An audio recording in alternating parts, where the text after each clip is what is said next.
నేను క్షమించము అని సెలవిచ్చిన మొదటి మాటను బట్టి మీకు వందనాలు చెల్లిస్తున్నాం తండ్రి. మీకు వందనాలు చెల్లిస్తున్నాం. ఆ కలువరి సిలువలో రెండవదిగా దొంగతో మాట్లాడుతూ ఉన్నావు. నేడు నీవు నాతో కూడా పరదేశంలో ఉంటావు అని సెలవిచ్చిన దేవా మీకు వందనాలు ప్రభువా.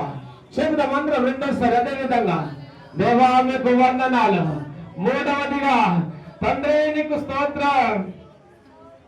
ఆయన ప్రేమించిన ఆయన కుమారుడు, ఆయన ప్రేమించిన శిష్యుడు తల్లి అక్కడ నిలిచిన సమయంలో, అమ్మా ఇదిగో నీ కుమారుడు, ఇదిగో నీ తల్లి అని శిష్యుని తల్లికి అప్పగించిన ఆ విధానాన్ని బట్టి మీకు వందనాలు ప్రభువా.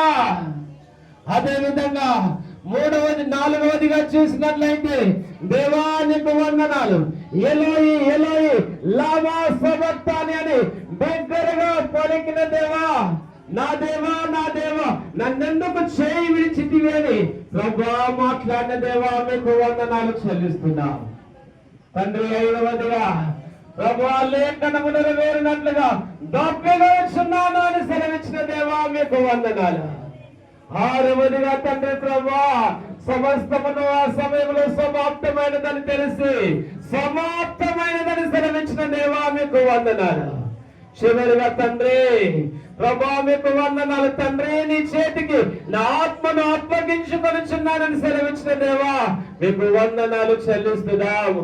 ఈ యొక్క 7 మాటలను తండ్రి మా కొరకే శిలువ పైన పలికిన దేవా మీకు వందనాలు.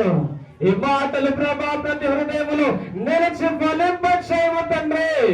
మళ్ళీ ప్రభా గుడ్ ఫ్రైడే వరకు తండ్రి ప్రతి ఒక్కరి హృదయంలో మాటలను ప్రభా భద్రపరచండి. ఎల్లప్పుడూ ధ్యానించే కృప దయచేయమని ప్రార్థిస్తున్నాము తండ్రి. మీకు వందనాలు చెల్లిస్తున్నాం. గుడ్ ఫ్రైడే సందర్భంగా ప్రభా ప్రతి మానవాళి కొరకై మేము చేసిన త్యాగాన్ని ప్రతి ఒక్కరు ఎల్లప్పుడూ జ్ఞప్తికి పెట్టుకుని ప్రభా ముందుకు సాగే